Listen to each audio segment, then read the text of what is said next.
오늘 역대 기출 제 8강 동양미술사하고 이제 연달아 이제 조각을 좀 볼게요.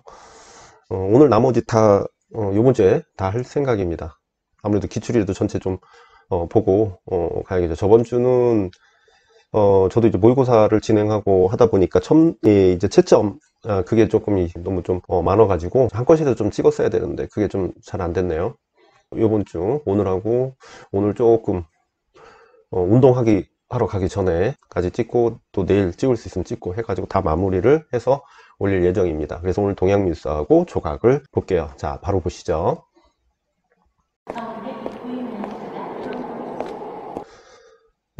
저번 시간에 한국미술사를 했었습니다. 그리고 그 다음에 중국, 인도, 일본 이렇게 나와 있는데 뭐 당연히 시기적으로 중국과 인도, 일본 이런 식으로 이제 시기적으로는 당연히 하는 게 맞고요. 그 안에서 중국 안에서도 이제 화론, 그 다음에 화풍, 그 다음에 시기별 구분을 했고, 그 다음에 공예 조각 이렇게 봤습니다. 일본하고 뭐 인도는 뭐 그냥 서로 중국을 기반으로 서로 이제 뭐 객관식이겠죠. 여기서 보시면 여기서 이제 2009년도에서 2013년도 해가지고 주로 객관식에서 뭐 거론을 했던 게 있고, 인도 조각에서는 이제 뭐 최근에는 2019년도 간다라 불상 이 정도. 그리고 대부분 중국이죠. 그러면 중국을 어떻게 봐야 되냐면 화론도 나왔었고요. 자, 화론을 볼까요? 화론도 나왔었고 화풍은 우리가 이제는 남정화 북정화를 기준으로, 그 다음에 시기별은 말 그대로 그 시기별 특성을 물어본 거다. 그러니까 중국 말 그대로 중국 미술사예요. 나머지는 우리나라의 좀 영향관계를 기반으로 좀 이렇게 연관성 있게 나왔다고 하면, 시기별 같은 경우는 사실 어떤 중국 자체로서의 문제를 냈다고 볼 수가 있거든요. 그래서 우리가 이제 하나 둘씩 좀 구분해서 볼게요. 자, 화론부터 보면은 잠깐 이걸 조금 줄여서, 자, 화론을 이제 전체적으로 보면요, 2004년도에서 2008년도까지 계속 나왔었고, 객관식에서도 계속 나왔었고, 그 다음에 2014부터 2021까지 해가지고 계속 나오긴 나왔어요. 그러니까 얘네들은 꾸준하게 나온다고 보시면 되겠죠. 그래서 자, 화론부터 보시면 전체적으로 나온 거 이제 보셨고요. 그 다음에 그거를 이제 세부적으로 좀 볼게요. 뭐가 나왔는가? 요거는 이제 또 따로 정리해서 이렇게 연도별로 어떻게 나왔는가 보고, 또 이건 요약본으로 또 다시 한번 보겠습니다. 자, 화론요법 당연히 나왔고요. 화론요법 나왔고, 그 다음에 동양화론의 저자화 화론이, 그래서 일품화의 특징이 나왔는데 아무래도 남종화를 기반으로 해서 나왔다고 볼 수가 있어요. 남종화.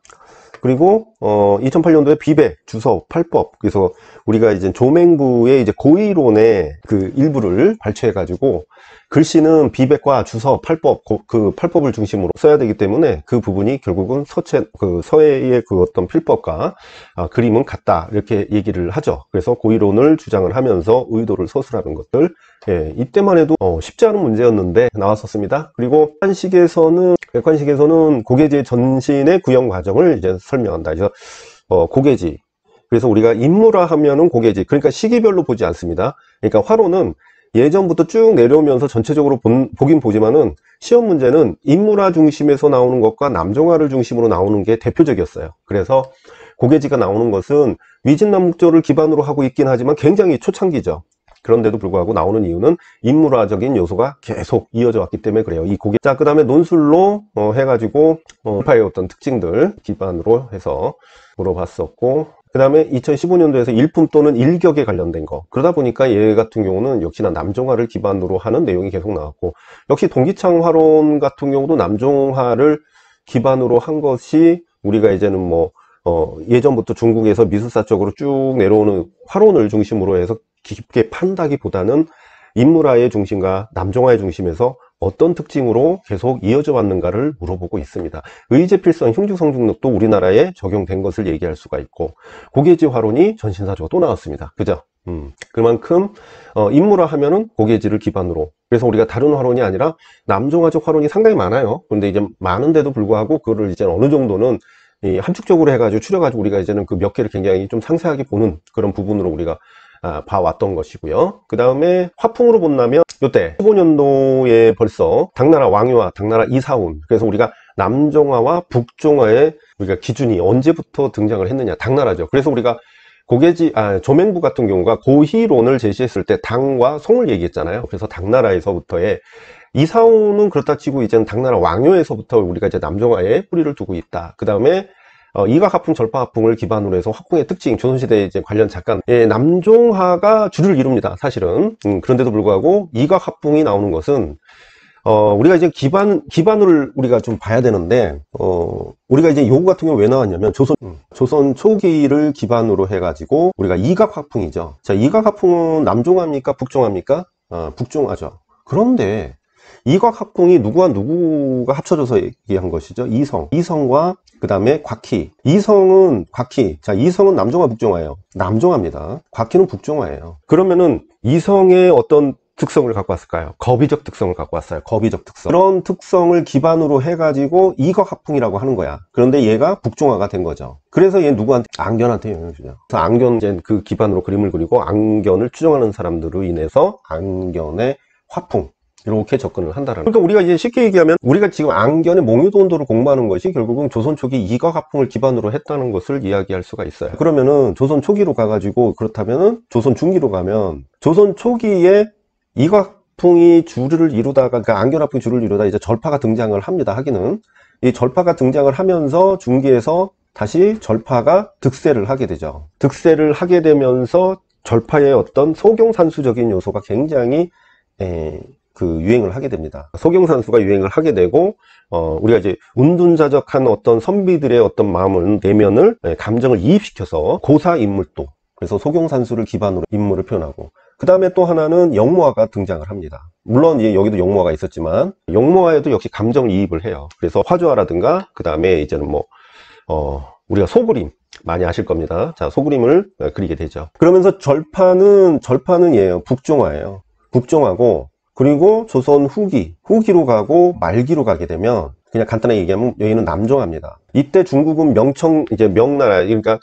동기창 이론이 굉장히 득세를 했을 때예요. 그래서 남종화가 득세를 합니다. 후기에서 남종화를 기반으로 해가지고 실경산수를 복합적으로 나타낸 것이 이제 진경산수. 그 말기에는 더 남종화가 더 득세를 많이 하게 되죠. 그래서 이렇게 진행이 되는. 어쨌든 남종화적인 요소가 굉장히 크게 작용을 한다고 보시면 돼요. 그러면 얘네들이 왜 나오는지 아시겠죠? 그래서 나온 거다. 그리고 객관식에 가면은 우리가 이제 마하파, 마하파가 나오고요. 그 다음에, 곽희, 조춘도, 표현 양식도 역시 조선 초기에 앙견화풍을 기반으로 했던 것이고, 쭉 해서는 이제는 시기별로는, 화풍별로는 나온 게 없어요, 여기서는. 화풍은 이제 뻔하니까. 근데 이제 시기별로 여기서 잘 안 나오다가, 그러니까 지금 불과 몇 년이냐, 2011년까지, 쭉 안 나오다가 이제 객관식 들어가지고, 객관식 들어서 조금 나왔어요. 중국 송대에 보시면, 중국 송대에 청대까지 해가지고 문인화에 대한 설명 고르기 해가지고 소식, 동기창, 예찬 이런 사람들을 기반으로 남종화를 기반으로 했고요. 중국 남송해화가 이제는 뭡니까 마파적인 특성이 나왔었고, 그 다음에 여기 보시면 형호의 설경도의 작품의 특징 동원. 제가 수업 항상 얘기를 하지만 형호와 동원의 그 5대 산수는 남종화의 그 이후에 나타나는 우리가 원대라든가 우리가 그 명대라든가 청대의 남종화적 특성을 얘기할 때 특히 이제 원대의 원말사대가 아들이 대표적인데 그 사람들이 형호라든가 동원 이런 사람들의 그 작품을 거론을 안 한 적이 없어요. 그러니까 굉장히 영향을 크게 받았다는 거예요. 그래서 얘네들도 사실은 굉장히 우리가 이제는 뭐랄까요, 그 송대와 당대, 그 다음에 원대, 명청대 얘네들이 가장 중요하긴 하지만 얘네들도 거기에 빗대어서 굉장히 알아놔야 되는 우리가 이제 그 시기라고 볼 수가 있어요. 그리고 원대 같은 경우는 이제 나라를 빼앗긴 상태이기 때문에 그런 어떤 얘네들이 나라를 빼앗고, 그러니까 징기스칸 걔네들이 이제는 그 나라를 이제 한족을 몰아내고서 이제 자기네들이 이제 정권을 잡고 나라를 뺏었는데, 그러다 보니까 얘네들이 이제 한이 맺혀가지고 이제 그림을 그리는 특성들이 남종화에다가 우리가 이제 기존에 있던 원말사대가와 그 다음에 그 유민화가 이런 애들이 좀 깊게 작용을 하게 되는 것이죠. 그 다음에 이때 보시면 원나라 나오기 시작하니까 청대가 이제 나오기 시작을 해요. 청대에 역시나 화파의 동기창 화론과 왕시민 석도 해가지고 남종화를 기반으로, 그 다음에 청나라, 그러니까 여기서 우리가 이제 청대의 어떤 그 남종화적 특성이 약간 매너리즘에 빠지니까 이제는 이제 양주화파 이런 애들이 또 득세를 하게 되고, 여기서 조금 쇼킹했죠. 제가 예전에 좀 오래됐는데 이 시험 문제 나오기 한참 전에 중국민사를 제가 한참 보다가 이 고건부의 영남화파가 중서절충이 굉장히 좀 의미가 있더라고요. 근데 의미가 있는데 당시에는 뭐랄까요, 한 2년 전에 이것을 1년 전인가 2년 전에 올렸는데 이게 시험에 나온 거지. 그러니까 저는 이거 수업은 안 하고 이거는 시험에 나오기는 좀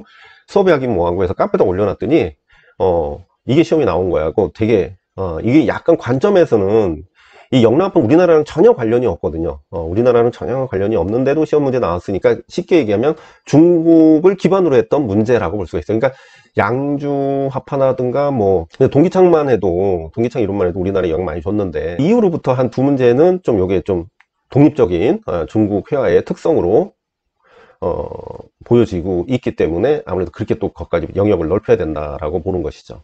그 다음에 공예와 조각은 토용이 나왔었고요. 주로 객관식이죠.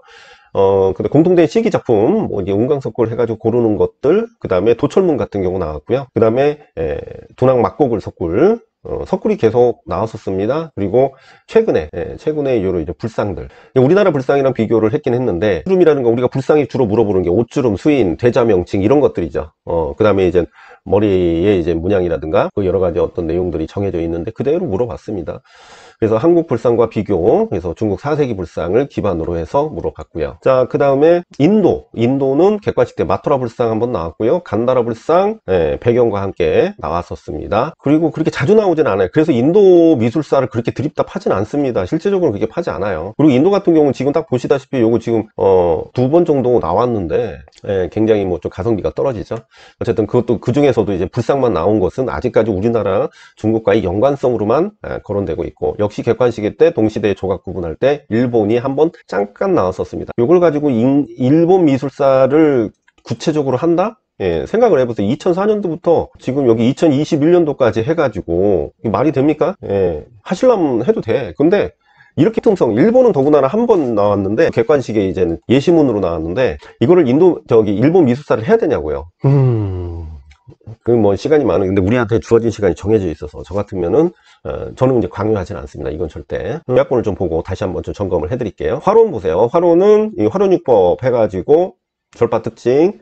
그 다음에 동양화론의 저자. 그래서 일품화, 일품 또는 일경 나왔었고요. 그리고 자 그래서 여기 보시면 일품화. 그 다음에 일품. 그치, 내내 이제 그 남종화의 어떤 특성들로 이제 동일선상에 계속 나왔었어요. 그 다음에 조맹부, 화론 고이론. 동기창, 그 다음에 의제 패스 형태 전부 남종합니다. 자, 그 다음에 고개지 전선. 그래서 우리가 이제 인물화로 구체적으로 아까 뭐 많이 나온 것 같아서 이제 2번 나왔어요. 그래서 대부분 여기 보시면은 결국은 그 남종화를 기반으로 나왔다 이렇게 볼 수가 있습니다.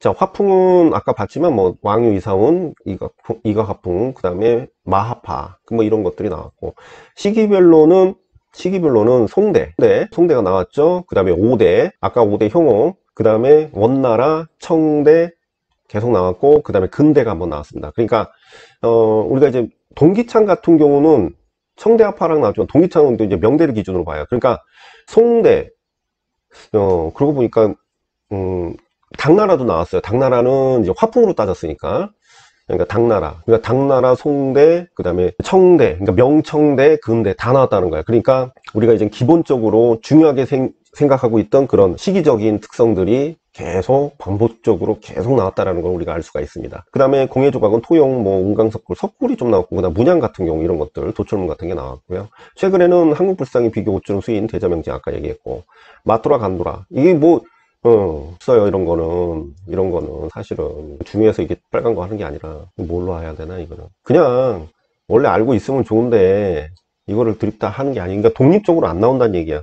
중국은 아까 얘기했잖아요. 한국 미술과 연관성으로 계속 나오다가 최근에 어떻게 돼요? 독립적인 문제가 나온 거예요. 우리랑 그렇게 연관성보다는 걔네들 미술사의 독립적인 어떤 중요도로 문제가 나왔다라는 것이 굉장히 의미가 크다라는 겁니다. 그러면은 중국 미술사를 할 때는 굉장히 우리랑 연관성으로만 봤던 그런 패턴에서 중국 미술사의 어떤 특징으로 접근을 해야 된다는 얘기고요. 그 다음에 일본은 아직 그런 기미를 보이지도 않고 연관성으로도 많이 나오지도 않았고 우리가 시험을 봐야 되지 여러분들이 무슨 논문을 쓰거나 이게 박사를 하는 게 아니잖아요. 그러니까 요거는 제껴도 된다. 그냥 교육과정을 더 외우시는 것이. 오케이, 여기까지. 그 다음에 조각입니다. 이 조각은 요약은 안 했어요. 조각은 우리가 미술사나 이게 다 걸려있던 거야. 그런데 이제 제가 이제 뭘로 나눴냐면 석조, 철조, 목조, 소조 이거 사실은 뭐 다음에 할 때 이거 없앨 것 같은데 이걸 나눈 이유는 석조, 철조, 목조, 소조로 문제가 나오는 관점이기도 했었어요. 근데 요건 좀 이제 없애고 그냥 미술사에 같이 넣는 방향으로 해야겠죠. 그래서 이제 그냥 그거 이제 묶어놓은 거니까 이렇게 보시면 될 것 같아요. 그냥 석조 위주로 했을 때는 뭐 이런 특징들이 왔었습니다. 그러니까 뭐 무인석상이라든가 프랑크시랑 본존불 그래서 석조 제작 방법의 장점과 단점. 이때 당시는 이제 이런 게 나왔었죠. 저는 이제 그때 구분한 건데, 이제 그게 구분이 별로 의미가 없어, 그냥 없애기도 좀 뭐하고, 그래서 우선 했는데, 이런 식으로 석조와 소조의 장단점, 그리고 일반 그 작가들 중에서도 석조로 했다면 석조의 장점을 물어볼 수 있거든요. 어쨌든 뭐 코러스 원만 던진 사람 라푼 군상 이렇게 해서 나왔고요. 그 다음에 그리스 조각, 그 다음에 우리나라 불상과의 비교 나왔고, 그 다음에 통일신라 아미타불립상, 그리고 최근에 가니까 비로자나불상이 이제 독해로에서 명칭 유추하는 것도 나왔었고, 그 다음에 요 아루프 뭐 생기론을 기반으로 나왔고, 미켈란젤로 베르니 법열 해가지고 같이 나왔는데, 이제 따로따로 여기서 두 문제가 한꺼번에 나왔습니다. 보통 아루프하고 무어의 생기론이라는 것 자체는 우리가 이제 브랑크시, 오른쪽에 지금 브랑크시가 나왔는데, 얘네들이 이제 하나로 묶여진다라고 보는 거예요. 하나로 묶여진다. 그러니까 브랑크시가 20세기 추상조각의 대가잖아요. 근데 이 사람이 이 원시성의 영향을 받습니다. 그래서 그 기존에 있던 어떤 형태들이 단순화되고, 그 다음에 이게 그 원형의 형태, 곡선적인 걸로 많이 바뀌게 돼요. 그러면서 아루프라든가 무어한테 영향을 줘요. 그래서 그런 어떤 생기론적 특성으로 접근을 한다. 하나로 묶어서 볼 수가 있는 문제였고요. 그 다음에 헬레니즘 조각 특징이 또 나왔었고요. 그 다음에 로마 황제 두상. YBA 작가랑 아마 비교해서 나왔을 거예요. 그 다음에 철조는 전통재료와 현대재료의 점, 이러니까 이제는 아무래도 이렇게 구분할 수밖에 없었고, 자, 그 다음에 이제 정크 아트, 아sam블라조 특징, 이걸 흔히 형식이라고 하죠. 그 다음에 올덴버그하고 로시니하고 뭐 이렇게 해서 라우젠버그, 요것도 이제 문제 그때 당시 오류가 있었죠. 라우젠버그 로시니를 구분을 해야 되는데 두 작품을 라우젠버그 작품이라고 했었던가요? 아무튼 그랬었던 것 같아. 그래서 현대 조수의 특징은 재료적 측면, 그런 부분을 우리가 구분했는데, 요즘은 그렇게 그런 걸 가지고 나오지 않는 이유는 이제 다 아니까. 그 다음에 이런 두상 석고형 뜨기도 문제 이런 게 나왔어요. 그리고 전신 입상 해부학적 비례는 이제 앞으로 안 나올 거고, 그 다음에 로댕, 자코메티, 콜더의 조소 기법의 특징, 잠깐 이런 문제 아주 좋아요. 이런 거. 그러니까 로댕하고 자코메티를 비교할 수 있고, 또 콜더도 비교하니까, 콜더는 원래 다 비교가 되죠. 그러니까 양감 위주에서 선재와 면제로 바뀐 거니까, 그거 거기다 움직임까지 주니까 얼마나 바꿀 게 많아요. 그리고 색까지 들어갑니다. 그래서 요거는 굉장히 이런 문제 좋아요. 그리고 피카소, 곤잘레스. 그래서 곤잘레스도 역시나 최근에도 나왔지만 안소니카로 되게 중요한 작가들 위주로 나왔었던 것 같아요. 그 다음에 브랑크시의 특징, 브랑크시는 아무래도 20세기 대가니까. 그 다음에 우리나라의 송영수, 곤잘레스 서로, 곤잘레스 많이 나왔죠. 그리고 최근에 곤잘레스 나왔어요. 계속 나오다 또 나온 거야. 응? 중요한 거 위주로 나온다. 조각은 중요한 거 위주로 나온다. 다른 거를 이렇게 영역을 넓힐 필요가 없다. 아시겠죠? 자, 그 다음에 뭐 목조하고 혼합재료, 건칠불 나왔었고, 조선시대 불상이 사실은 이거 잠깐만 좀, 이것도 지워야 되네. 아니다. 조교가 있어야 되는데, 이게. 불상 같은 경우는 우리가 이제 삼국시대가 있는데, 우리가 이제 고구려 백제 신라잖아요. 고구려 백제 신라인데, 고구려 백제 신라가 우리가 보통 6세기에서 7세기, 그 다음에 불상, 그 다음에 우리가 이제 통일신라, 통신 8세기에서 이제 9세기 이렇게 가죠. 그러면 우리가 이렇게 해서 6세기를 기반으로 하는 것이 대표적인 5세기부터 6세기라고 보통 하는데, 우리가 남아있는 게 6세기거든요. 그래서 우리가 북이양식, 그 다음에 7세기가 이제 수나라. 그래서 북이양식에서는 굉장히 이게 옷을 깊게 파고, 그 다음에 뭐 얼굴이 계란형이고, 그 다음에 뭐 물고기 비닐 모양의 어떤 옷주름에 옆으로 날카롭게 뻗어 있고, 그죠?